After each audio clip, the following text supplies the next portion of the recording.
Hey Ken, great to see you again. How you doing? Well, Devin, it's always great to be with you. Life's a very special occasion when you're with good people.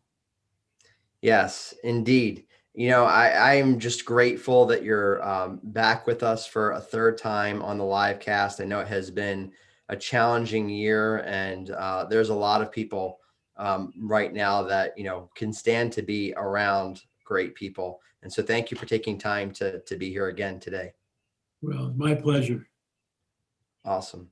So, I know we spoke a little bit before we went live on here, and there's a lot of things happening in the world. It's been a very challenging year and season with COVID, and we lost, there's so much that was lost in 2020. I think every single one of us knows someone that's no longer with us due to COVID. There was lives and livelihoods and different situations and challenges due to that. There was obviously the social turmoil, the political turmoil, so much that people right now are kind of feeling, where do we go from here? And so, if there's something that I've learned from you over the years, it has been how to continue to press forward in love and truth and in unity and with purpose and with grit. And I don't want to get too far ahead of ourselves, but I was reminded of your book, Full Steam Ahead. I picked it up off my shelf a few months ago when we were through all of this and felt we needed to revisit that today. So,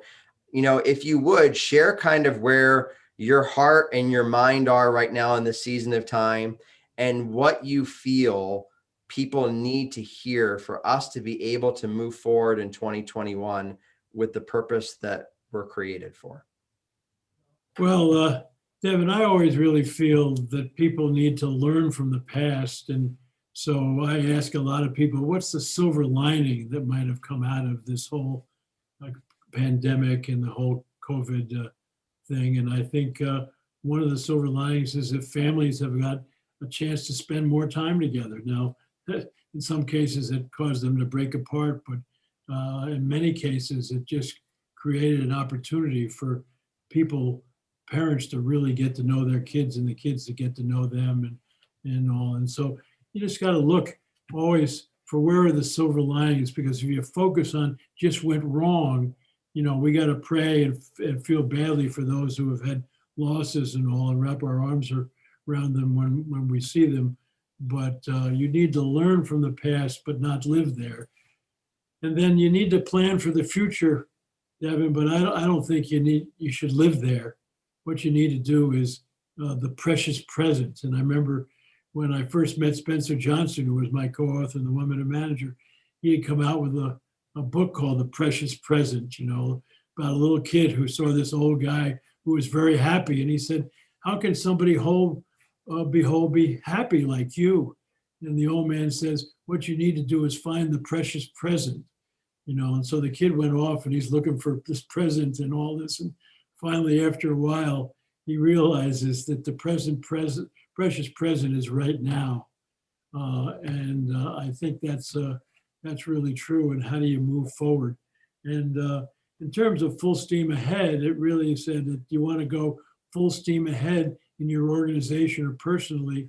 You really have to have a compelling vision, because vision tells you, where you want to go, who you want to be, what's going to drive your behavior and all. And it gives you some sense of direction. But without vision, then what are you going to do? You're just kind of reacting and all. And so we've all been praying for today in Washington that we can get a peaceful transition and all. And it seems to have gone well so far and all. But what's been the problem in Washington? We don't have a vision for our country anymore, because there's three parts of a vision. One is, first of all, your purpose, which is what business are you in?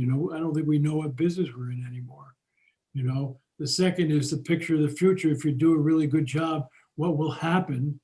Where are we trying to go? And then the final one is what's going to guide your behavior, what are your values? And one of the sad things I've seen, Devin, is I don't think we have agreement on values anymore in this country. For example, I would think freedom of speech was a value, but if I disagree with some interest group, they wouldn't say, Ken, we disagree, let's talk. They would probably surround our business and try to put us out of business.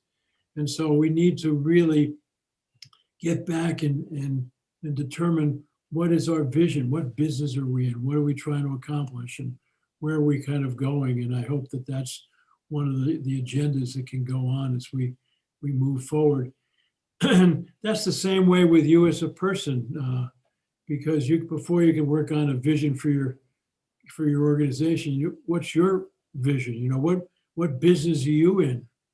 And so my mission statement is I want to be a loving teacher, an example of simple truths that helps myself and others to awaken to the presence of God in our lives and to realize that we're here to serve and not be served.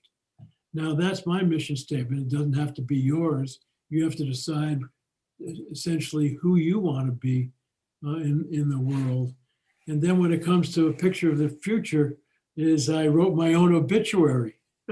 And some people think that's a little morbid, but I got the idea really from Fred Smith, who wrote a classic book called You and Your Network, and he actually made a video for his own funeral.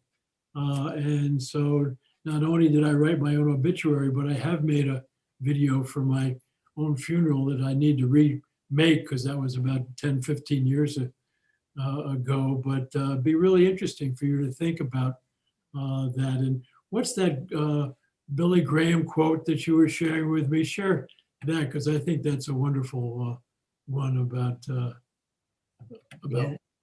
death and all that kind of thing. He said, there will come a day when you hear that Billy Graham has died. Don't you believe a word of it. I've only changed addresses.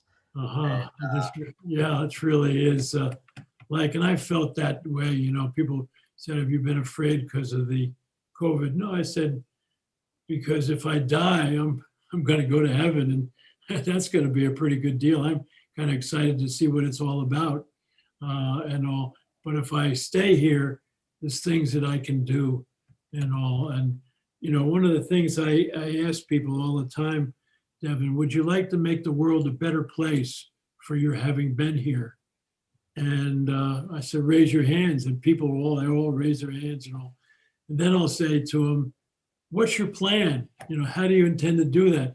And I get blank looks and hardly anybody puts their hand up. And my response to that is that you can make the world a better place by the moment-to-moment decisions you make as you interact with other human beings. And I'll never forget Richard Bowles, who wrote What Color Is Your Parachute, talked about this. And he said that you can make the world a better place by these moment-to-moment decisions that you make. Suppose you leave the house in the morning and somebody yells at you. You have a choice. You can yell back at them, or you can go back into the house and give them a hug and wish them a good day. You're driving to work and you get cut off by somebody. You got a choice. You can chase after them so you can give them the finger, or you can, send them a prayer and all. My screen has gone blank, so I can't see you and all. So where are we? You could just keep talking. I can see you. So you're still recording. Yeah. But maybe as they work on that, I want to kind of elaborate on some of the amazing things that you just shared, because I think we listen to, podcasts and live casts like this, and we read books and take leadership courses about having a clear purpose and having a clear vision and, your mission and making the world a better place. And then what is your plan, which are all these things that you kind of just talked about there. And I love the visual of writing your own obituary and saying, okay, when it's all been said and done, what is the impact that I would have wanted to have on this world? What was the reason for being here, and how are people better off because I had lived?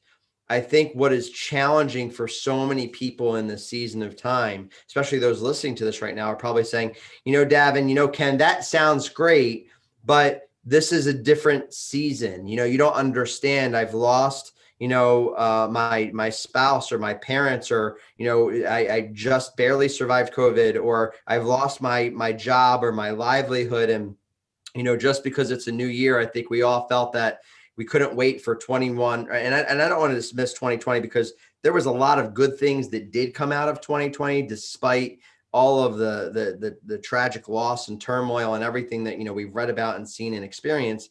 There are still some very positive things that happened in 2020 that we could all celebrate on an individual level. And I think that even on a bigger scale, in terms of how, innovations and pivots and things that were made for organizations and people who did contribute and try to make the world a better place. But there's a lot of people right now that are saying, this all sounds great, but I'm stuck. I don't have a vision for the future. My vision is gone. My sense of purpose is gone. My mission is gone. I don't know if the world's going to shut down tomorrow, if we're going to go back into a lockdown. I don't know if my business is going to survive a month from now. I don't know how I'm going to make ends meet. There's just so much uncertainty that for them to find the strength and the energy to have a vision, to have a plan, to move forward with a sense of purpose is fleeting in this moment of time. How do we move forward for those people that feel like that? Well, first of all, there's no doubt about it. You need to mourn some of the things that have happened and impacted you, but you can't live there. I wrote a book with Norman Vincent Peale, who wrote The Power of Positive Thinking. He was 86 years old. And he always said the positive thinkers get positive results. And if you keep on focusing on the negative, you know what? You're going to get more negative. Negative attracts negative, and positive brings positive. And so how can you put a bookmark there and say, okay, that was tough. I lost a spouse. I did that. What am I going to do forward? Am I just going to be somebody that people are not going to want to hang around because all I'm doing is moaning and groaning and all that? Or am I going to be somebody they say, God, isn't she or he amazing how they've been able to move forward and pick up and realize that life is a very special occasion because of that. And so it's a choice. Life is so much about choice. It's a choice of your attitude and what you focus on. And so all I can say is that if you keep on focusing on the things that happened wrong, you're not going to dig yourself out of it, and you're going to stay there. I think you need to move on and learn from that. But what can I do now? And that's why it might even be a good time to rethink, okay, given all that's happened, going forward, what business am I going to be in? What do I want to be known for and all? And then what do I want my obituary to be? You want your obituary to say, Joe Blow or Alice is gone, and they're hopefully in a better place so they don't have to complain so much, it'll be a really great funeral service. But, what would you like your story to be, And then the third aspect of a compelling vision is what are your values? How do you want to live your life? And I have, 5 values that I put in. The first one is spiritual peace, so I try to enter my day slowly and make sure that I realize that I'm a child of God, and God didn't make any junk, and he's probably got something in mind for me no matter what's happened. And the second is integrity. My father, who retired as an admiral in the Navy, said, Ken, when all is said and done, people want to know is, can they count on your word? If you say you're going to do something, can you do it? And then my third value is love. And it's because I always have said love is the answer. What is the question? How do you reach out? And then finally, my last value is joy. And I remember I mentioned Fred Smith earlier, and one of the things that he said is that real joy in life is when you get in the act of forgetfulness about yourself. And so I have a little dog that we named Joy. She's a golden doodle, but she's black. And because dogs really, God made dogs, dogs spell God backwards, and why? Because a dog, you know, doesn't care about the past because that was yesterday. They aren't looking for the future. They're into right now, what's happening. And so if I get home and I was going to be home at 3, but I don't get home till 4, Joy doesn't come to the door and say, "You're an hour late." No, she goes, it wants to hug and kiss me and also joy to me is staying in the present and realize that real joy is getting in the act of forgetfulness about yourself and being there to serve and reach out to others. That is so, so good. It reminds me of one of the most powerful books that I've read, which is just a really short, 40-page read by Timothy Keller, The Freedom of Self-Forgetfulness. And, he outlines in that book, and he explains exactly what you just said, which is if we live in the moment and if we forget about ourselves in the moment and just focus on how we can contribute to every moment, regardless of our past failures or successes. Like you said, don't live there. We're not defined by what happened in the past, and we're not even defined by what could happen in the future. We're defined by the choices we make in the here and the now. And the reality is, ultimately, we're defined by who God made us to be. And so our identity doesn't go up and down like a stock market based off of our wins or losses or, our failures or our successes. Our identity, our value, our purpose is fixed and it's immeasurable. But what we can contribute to the moment is a choice. And so the challenge is choosing love in every moment. The challenge is choosing joy in every moment. And that's why values are so important. I think so many times people approach writing things like purpose statements, mission statements, vision statements, and values as a thing that we have to have, right? Well, I need to come up with values. And so it's like, let's come up with 5 values because someone said I have to have values, and let's decide what those are. And then I need to live by them. I think it's the opposite of that. I think you need to look within yourself and say, what are the things that at the end of the day, when it's all been said and done, are truly valuable, right? Did I love well? Mm-hmm. Did I approach every moment that I could within the present with a sense of joy, like the dog greeting you at the door? Did I serve others? What are the things that when you say, here's what I want my life to have stood for, here's the words that I want people to have said about me, those at the end of the day are your values. And my favorite quote of yours over and over and again is, love is the answer. What is the question? I think you could look at any moment in time. It doesn't matter what it is, whether it was when COVID first entered the scene, whether it was the social turmoil in June, the political turmoil this past fall and this past season. If you insert love into any circumstance, into any challenge, it always makes it better. There's never a time where you insert love and things don't improve. That's If you right. insert joy into any situation, there's never a time you insert joy and it doesn't improve. So the question begs, why don't we try to live those things out in every moment in the present as much as we possibly can? Yes.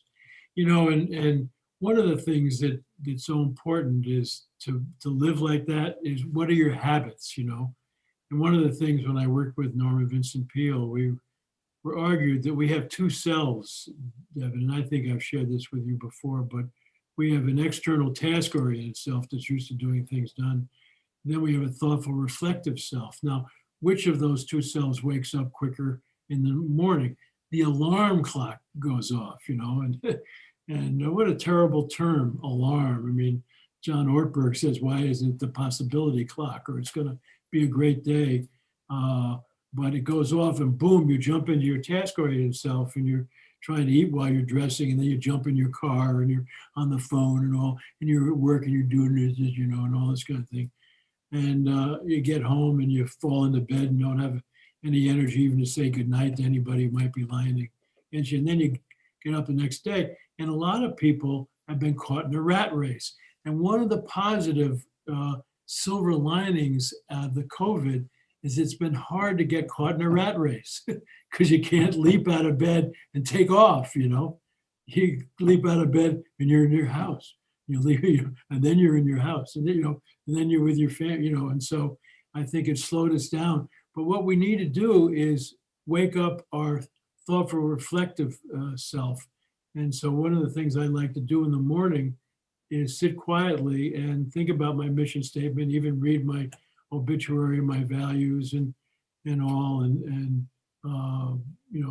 have some silent time and solitude and some prayer and all as I enter my day. But the big goal, as I want to say, as I think of my day and what's planned, how do I want to be today in relation to who I said I am, and go out with that. And now you have a plan for the day. You haven't just raced out there. And then a friend of mine said, Blanchard, you've goofed up my life for a long time, because I never did a journal, because, some people do it in 3 or 4 colors and they do poetry and all. But he said, I finally decided how to do a journal. And I started, it's pretty powerful. You have a journal and you write the date on it. At the end of the day, you write praisings. What did you do today that's consistent with who you wanted to be today? And pat yourself in the back, and then redirections. What did you do today that you'd like to have an instant replay and redo? Because who is it that said you need a plan in life? A life without vision and a plan is not worth doing. I forget. There's a quote about that, but it's really kind of entering your day slowly and then going and doing it, and then see how did you do. I love the bookends of the emphasis on entering the day and how intentionally you enter the day, and then what you just said there about the end of the day. It reminds me of a conversation I had with a friend of mine, Steve Lowitz, about a year and a half ago. He's another author and speaker, and has partnered with us on some things at Purpose Point. And I had said, I can't find a planner that I love. There's a lot of different planners out there, right? There's the focus planner. There's all these different planners, and there's a lot of great planners out there. So they're all great out there. I said, but there's one thing missing in all of these planners, and they're all great about how to approach the day, and there's great inspirational quotes in them, and to-do lists and tasks, and of course the calendars and all that. But the big aha that I had in 2016 when I left my corporate career and jumped into Purpose Point and into writing and speaking and all of those things was, I remember laying down one night and looking at my wife Amy in the eyes and just being very troubled. And this was before I took the great leap, as it said. I said, I can't remember the last time I put my head on my pillow and reflected back on my day and said, what difference did I make today? Who is better off because I jumped out of bed and into my day? And it was very, very disturbing because I couldn't remember the last time that I had thought about that. And I remember saying to Steve, wouldn't it be great if there was a planner where we approach the planner at the end of the day as intentionally as we approach it in the beginning of the day, and we actually reflect and either praise what happened in that day, or even if it was just writing one name. I said, there just needs to be one spot where it says, name one person who was better off because you lived today, and how they were better off. And there's not a planner out there that I found that's done that. Steve said, you should create that planner. And I'm like, well, maybe I will, but I just haven't had the time to create a planner that does that. But that's such a powerful statement, is even in the midst of all the turmoil, even in the midst of maybe even not even having clarity around your purpose, your vision, your mission, your values, what a simple thought to just say at the end of the day, before I put my head on my pillow, let me just take out a notepad and be thankful for one thing today. What's something that I could praise today? And is there one person whose name or face comes to mind that I could write down that's better off because I lived today? And here's how I contributed today. Yeah. Well, it'd be kind of fun to maybe work on a planner like that, where you could plan your day around your mission statement and all that kind of thing, and all. And then at the end of the day, because I think it's both of them are really important. Not to have a plan is going to be, you're going to just be out there, whimming a whistle. But not having a way to analyze,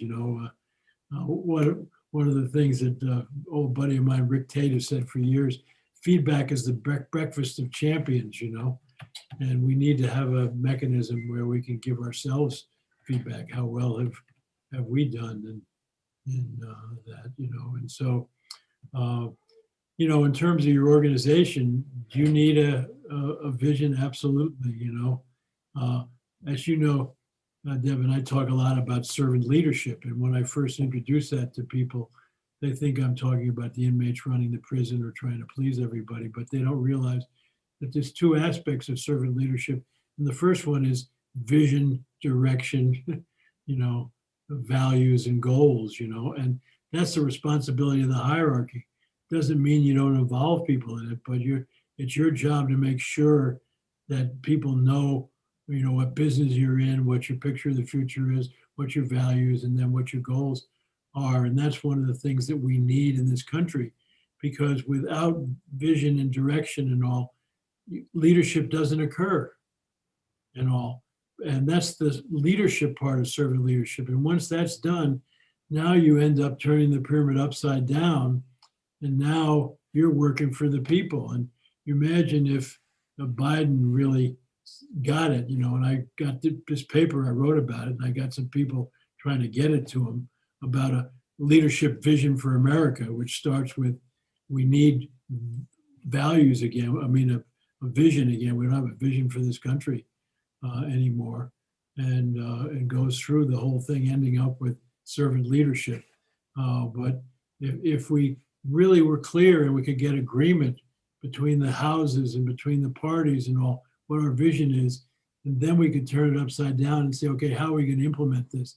We might disagree on how we're going to implement it, but we need that. Without vision and direction, there's no leadership. It's chaos, and so people ask me, well, can you name organizations that do this? Well, sure. Southwest Airlines. I wrote a book with Colleen Barrett, the president there. We ask anybody there, what business they're in the customer service business. They happen to fly airplanes, and their picture of the future is they want every American to be able to be with a friend and a relative in a happy time and a sad time. And then their values start with safety, and then, they want you to, be able to have a lot of energy to accomplish things, and then a servant heart, and then fun-loving attitude, which was Herb Keller, the founder's attitude, and you look at that, and you look at Disney, what they are. They're in the happiness business. And what's the picture of the future? Everybody leaving the park will be telling their friends who they're going to bring the next time, and what are their values again? Safety, and then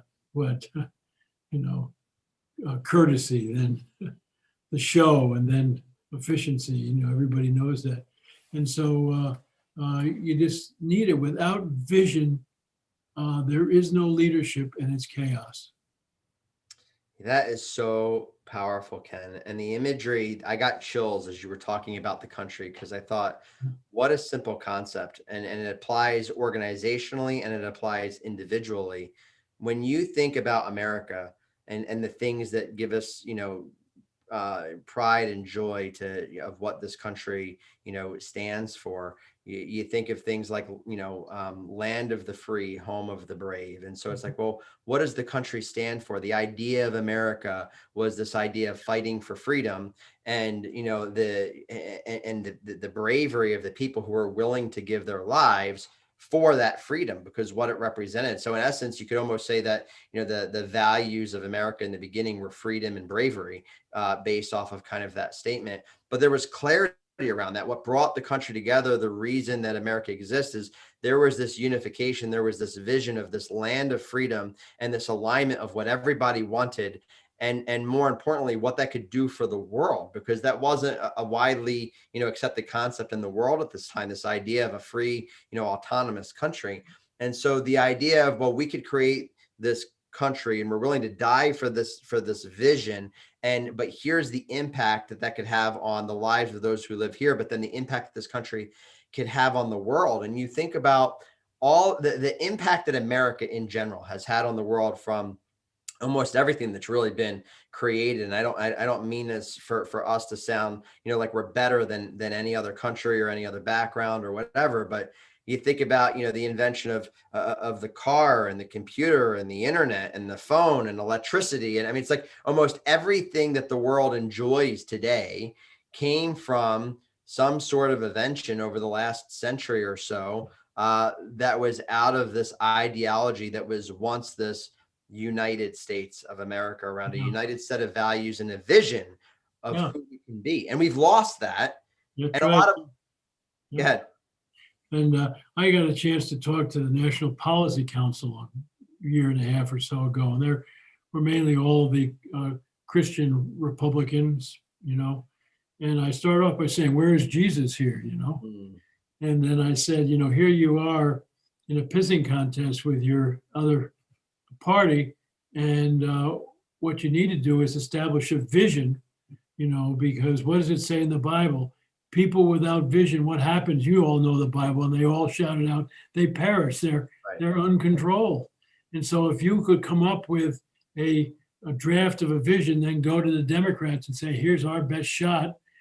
Why don't you see what you could do, and then come together in agreement on one, then boy, we would really be in so much different say. We can't sort of say we're going to come together. We got to come together around a vision. We just can't come together around coming together. that's right. What will future generations say about this moment in time in this generation? What will we would have stand for? What impact will we have on the world? What will our contribution be? And I think that is the same question that organizations need to ask themselves. And it's the same question that if we're going to move forward full steam ahead, if we're going to move forward with our purpose and get up one more time than we've been knocked down as individuals in this season of time, again, what is it that we are going to contribute? What is it we're going to be known for? How are we ultimately going to make the world a better place? And if we all focused on that, if we as a country were unified, regardless of what side, how is America going to make the world a better place? If each organization within the, was saying, how are we as an organization going to make the world a better place? If we as individuals and as leaders, how are we going to make the world a better place? If the focus is off of ourselves, off of our agendas, off of what we want to gain, and we're focused on our contribution, the purpose that we serve, and how we are going to improve the lives of others around us for centuries to come, that changes the whole conversation. Sure. That's why vision is so important. Yes, no, that's true. And, we need to get this conversation in as many people's hands as we possibly can, because, this isn't about you and I. This is about the big picture of how we individually, but all of us can make a difference in the world. And, full steam ahead. It is a fun Classic. with Classic. And but we can only go full steam ahead if we first know about where we're going. That's right.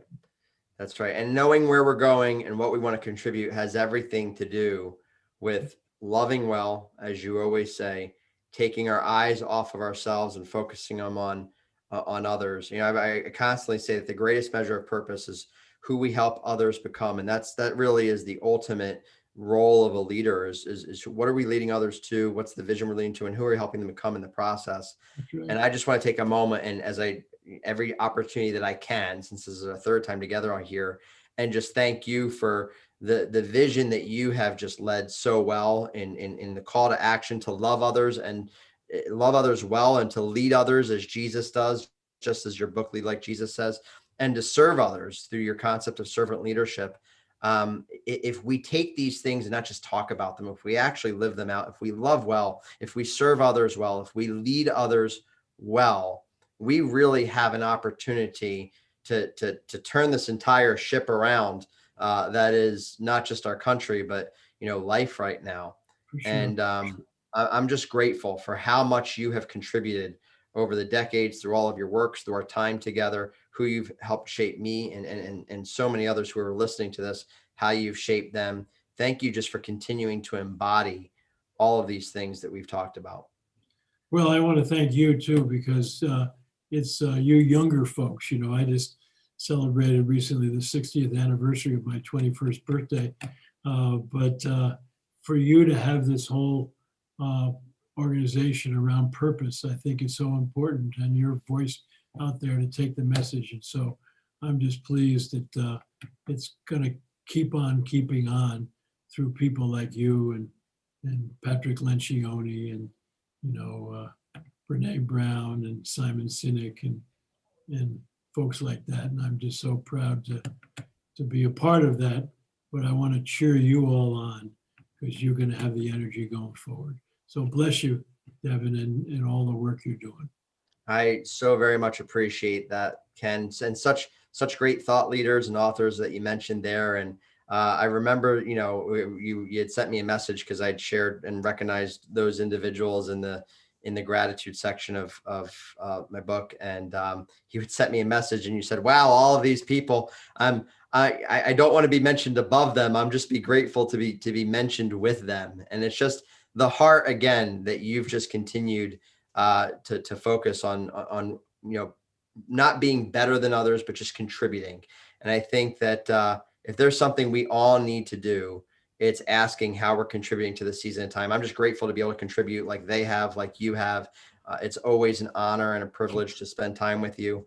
If there's one last thing that you want to say to those listening today, just one final word of encouragement to a call to action for where we go from here, what would it be? Well, my final thought, of course, would be what we've kind of said is that life is really a special occasion. But when all is said and done, what is it about? It's about relationships, and it's the difference that you've made with your family, with your neighbors, with your community, in your work and all. It's all about relationships and making a difference in other people's lives. It's not about you. It's about the people you're serving. And if you remember that, you're going to make a difference out there as you go around and interact with other human beings on a day-to-day basis, in a moment-to-moment basis. So good.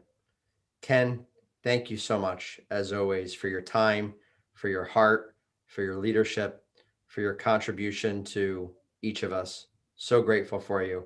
I can't wait to see you again. Look forward to hopefully being together at the Purpose Summit in May in some capacity. And until then, I'm looking forward to doing all that we can to help others live these things out well and realize the fullness of the purpose that they were created for, to make that difference. So grateful for you, my friend. Same. Good to be with you. God bless. God bless you, brother.